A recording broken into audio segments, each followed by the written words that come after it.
Hey everyone! Welcome to Be the Change. My name is Lily Mott, and today I'm going to be talking about how change comes when you look inward.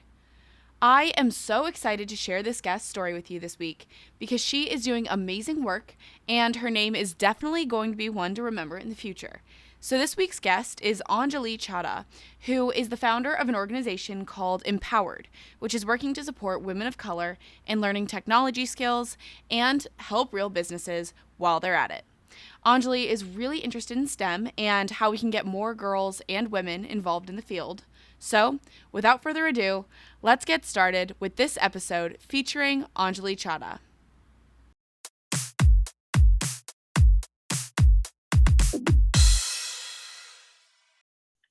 So my name is Anjali, and I just finished my second year at MIT. I'm studying bioengineering and a minor in literature, which is really exciting.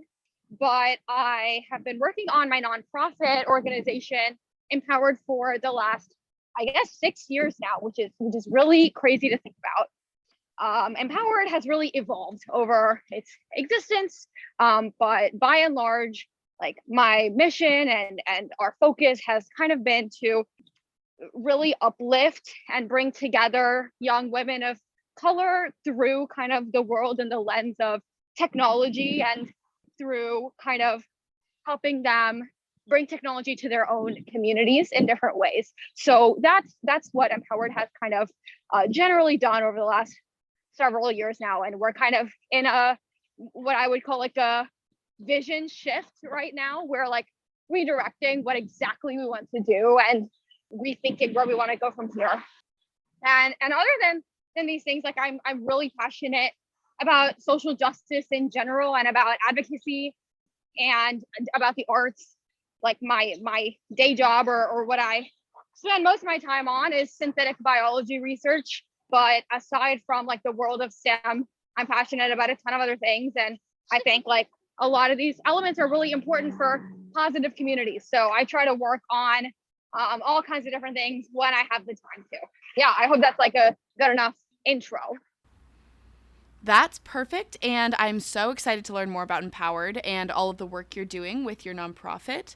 I would love for you to tell me about the challenges you've had or the experiences you've faced that led you to want to create Empowered and start doing this work. Can you tell me some about that? Yeah. So like I said, I kind of started thinking about and I really put the idea of Empowered into motion in my freshman year of high school. So they were really like young and formative experiences, I would say, that led to me becoming passionate about this topic. And when I was in middle school, essentially I went to a school wherein there was a strong disparity. There was like a really significant gap between the resources that were allocated and the teaching and kind of just the positive encouragement that existed for students of color versus like pretty affluent white and Asian kids like myself. And in kind of being in the bucket or in the branch of people that was really supported by the school, I then was placed in advanced classes and all that kind of stuff and got to the point where I could be a tutor. And as I kind of started doing that and working with kids who were part of what I would call like the other world of the school, I just started to see so many significant differences in like the educational experiences under one building. And I thought that was really problematic. And I thought that was, definitely something that at such a young age could be very damaging or very detrimental to like the intellectual development and like the academic achievement that those students would be able to reach by no fault of their own, but because of the environment that they were kind of placed in, especially when you have this kind of comparison or contrast between two groups, like that becomes so much more striking, right? And so I really started to see that in people my own age in my own peer group. And it really bothered me because I didn't know what was so different about me that I did get to be put into higher classes and or advanced classes and had more opportunities to do things outside of school. So that was kind of the point at which I started talking to my parents and I told them, what I was kind of seeing and thinking about. And they really encouraged me. They really supported me in trying to make a change. And, they said that recognizing problems is is great, but taking on the initiative to maybe try and make a dent in those problems is like what really matters and what really makes someone a change maker. And I was way too young to really understand all of that and what it meant, but just kind of getting that encouragement at home was, I think, critical. So I fully recognize that, like, without them having been there, I don't know if I ever would have actually taken the steps to create Empowered when I did. But I'm really glad that I did, because I could spend all my years of high school then like really thinking about what it means to be a good peer and what it means to like help people that I see so much potential in, but who are not getting resources from like their own school environments, basically. Yeah, that all makes a lot of sense. And I think it's so great that you came to those realizations pretty early on so you could start helping people. I would love for you to tell me about the process to create Empowered and tell me some about how it's run, what you've been working on. Give me the whole scoop because I think it's a really valuable and it's a really unique mission. Yeah, absolutely. So for the last 5 years up till this year, what we have done is each summer we run like a 7 or 8 week training program, and we spend the school year like recruiting girls and selecting girls like from so all of this is based out of Louisville, my hometown. And I think one of the biggest points of reimagination right now is that we do want to expand out of Louisville, but I'll get to that in a moment. So up to this point, the public school system in Louisville is like the fifth biggest in the country. It's huge.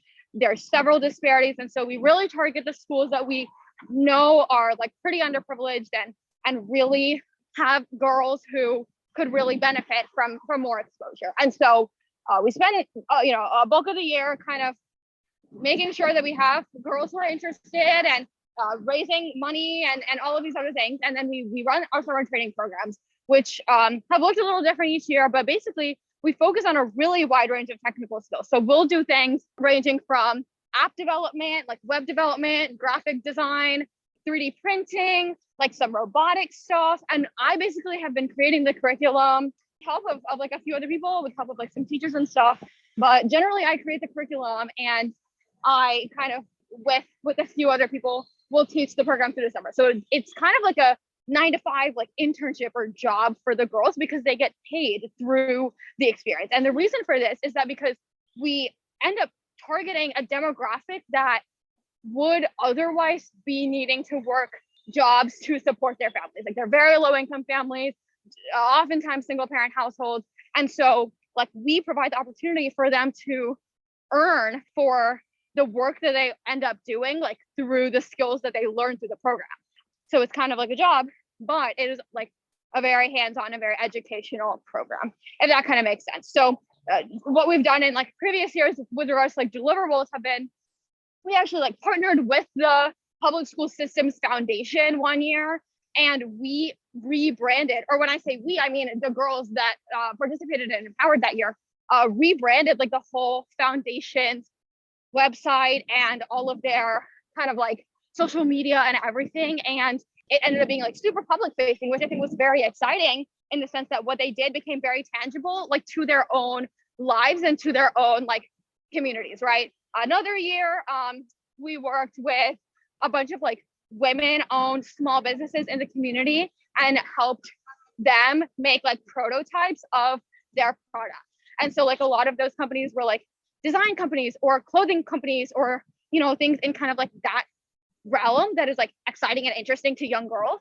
And so like in doing that, they get to see like a really exciting and interesting application of technology, but they also get to like be doing something hands-on and helping a business like reach its own success, right? So these have just been like a couple of examples of real world projects that we try to work on every year. Last year was really interesting with the pandemic.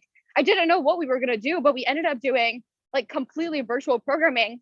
We reached a wider audience than we ever have before.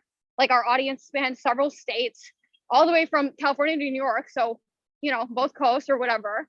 And it was really cool. It was really quite awesome to just be able to, it was just really awesome to be able to see such like a wide variety of faces and experiences and a wider age range. And it was a really neat experience. And I think that's what really got me thinking, like, what can we really do on like a larger scale? So I guess current moment, I'm trying to spend time deciding like what is the optimal path forward and how can we make like the broadest impact. And Louisville has been a wonderful place in which to like really experiment with empowered. It's a wonderful city. Like I think there are a lot of people that could and should benefit from this kind of stuff, but I also think that we have a whole country with a lot of challenges. So yeah.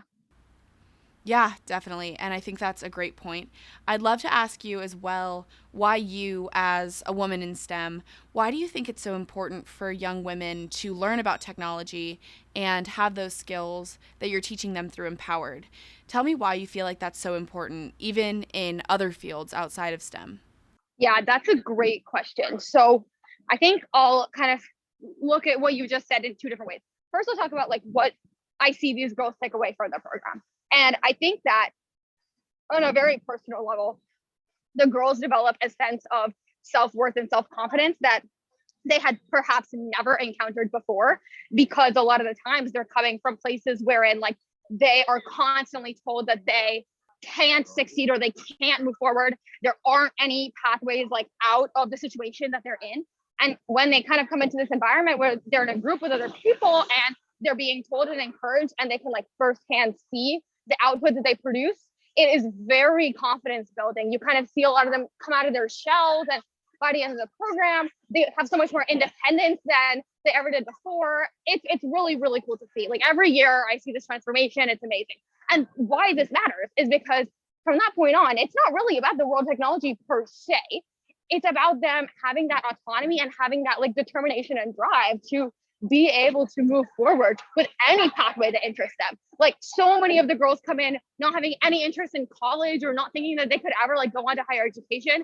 And we have like now around a 90% like college attendance rate. And not all of them are studying technology. A few of them are, but so some of them do go on to study CS or business or like some derivative, but a lot of people end up just like going on to do something that they care about. And that's like what we really care about. But the reason I care about technology specifically, and the reason I think everybody should, is because it's like a vehicle for the future. And I think that any work that people are passionate about can be enhanced and can be like improved with technology. Technology, I think, leads to scale and leads to impact and can kind of like help propagate people's messages and make people's whatever someone's story is to tell to the world, like through utilizing technology in one way or another.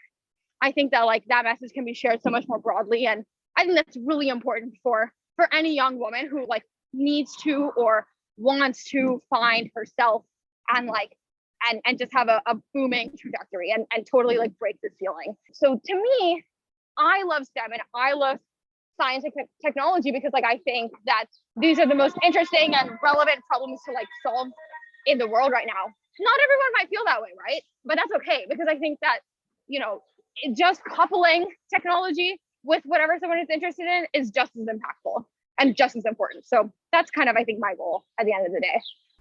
Yeah, definitely. I think that's such a great answer. And I would also love to know if there was something you wish that you could share with young women who are interested in STEM or technology, anything in that world. What would you want to share with them? Do you have any advice for them? I think that this is my critical piece of advice that I always like to share. And I think it's challenging. This is easier said than done. But I think the most important step to getting started is finding a real role model or a real like adult advocate in your community, someone who you might know personally or someone who you feel that you could reach out to, who will help you and show you the ropes to whatever you want to, kind of like find your path in. What I have seen is almost like 100% of the time, adults like want to be mentors and adults want to help people who reach out to them. And a lot of times us girls, like when we're young, especially, and if we've never had any exposure, that idea of just like reaching out to a stranger and asking them for advice or asking them to be a role model for us, that's very scary. That feels impossible. But you know what? Like they would love to do that for you and it will help you go so far. And I think that has been like a really critical step for me in my growth, in my development, and in building out Empowered, like having adults who really like believe in what I'm doing or at least enough to help me a little bit along the way. That's like the nudge I've always needed to go and do like the self-exploration on my own. But you do need someone there to like coach you through the very beginning steps, right? And so I think that finding a role model is absolutely key. Yeah, definitely. I love that advice. And it's also the perfect segue into my next question. So, you're talking about having a role model, and I'm interested to know what's the best advice that you've ever gotten from someone? Are there any maybe words of wisdom that you try to live by? Yeah, this is not going to be a very popular word of wisdom, but this is something that I am working on in my own life right now, which is why I think I'll share it. And it's something that is something that I think has been my primary form of growth over the last year. I was having a conversation with somebody a few months ago, and I told them that I was struggling to feel motivated to do something. Or I was telling them like let's just take the example of like some class. I was telling them I was struggling to feel motivated to study for a class. And this person looked at me and they said, "Do you think that doing this is going to be beneficial to you in the long run? And do you think you're going to be a better person for having gone through this experience?" And I said, "Yeah, like I do. I do think so. Somehow that's not enough to motivate me." And this person said, "Motivation is not a real thing. It is a made up like construct in people's minds. What really matters is discipline. And if you think that something will make you a better or a happier or a more fulfilled person in the long run, I think that people need to stop thinking about like the idea of being motivated in the moment to do something. And instead, people should be really disciplined about what they care about. And I think that just kind of like putting yourself into action and taking no excuses from yourself and really buckling down and deciding that you want to do something with like everything that you have, that is like the difference between people who end up making something out of ideas and then people who just have the idea. Like it's about being a talker versus being a doer, right? And I think that like to be a doer, all you have to do is do. Like I know that sounds a little like stupid or it sounds like, oh, that's so much easier said than done. But in the last few months that I've been implementing this in my own life, I have seen like dramatic changes wherein when I tell myself it's time to do something and I make myself follow through, I'm always happy with the end result. So that kind of like went on for a little bit of a tangent, but I guess what I'm trying to say is that discipline is really key when you really care about something. And if you don't care about something enough to be disciplined about it, you should drop it because that means it is not going to impact your life in the long run. And it is a waste of space and a waste of time. And you could instead be spending that time and space on something that you really care about. I love that answer, and it's definitely unique, but I really, really like that advice. And I think it's something important to think about when you're starting a project or something like that. So, I have one last question for you. Lots of young people want to create change, they want to make a difference in the world, but they may just not know where to get started. So, do you have any advice for these people? I think the first thing I would say is you need to like look inward and you need to figure out what is like a problem or what is a cause that would make such like a real difference to your own life.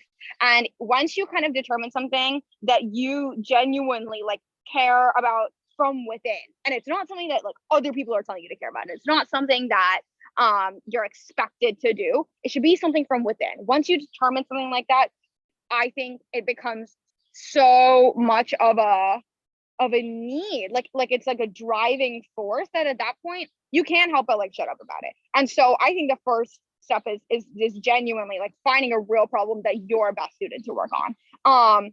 Beyond that point, I think it's about really not having a fear of rejection.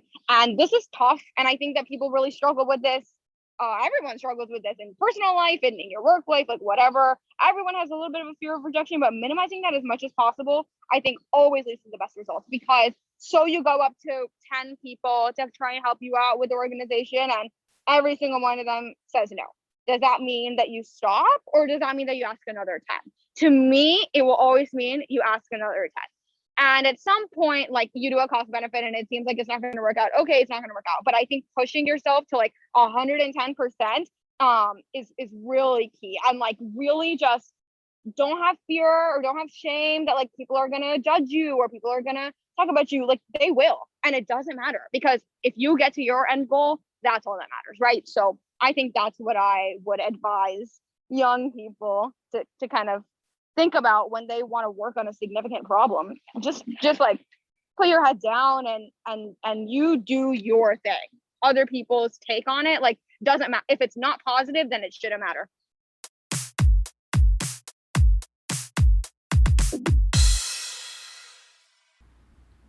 I really, really like talking with Anjali, and I was like hyped up after our conversation. I think her advice was great about paying more attention to what you like, what you don't like, what motivates you, because when you find the things that you're truly passionate about, that's how you're going to be the most successful, make the biggest impact, and above all, be the happiest you can be.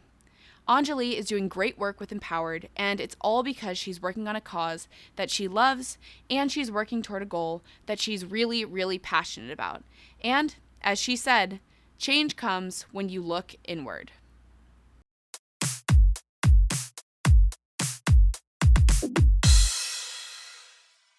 Thank you so much for listening to this episode, and you can follow Anjali on Instagram at Anj_Chadha to get connected with her.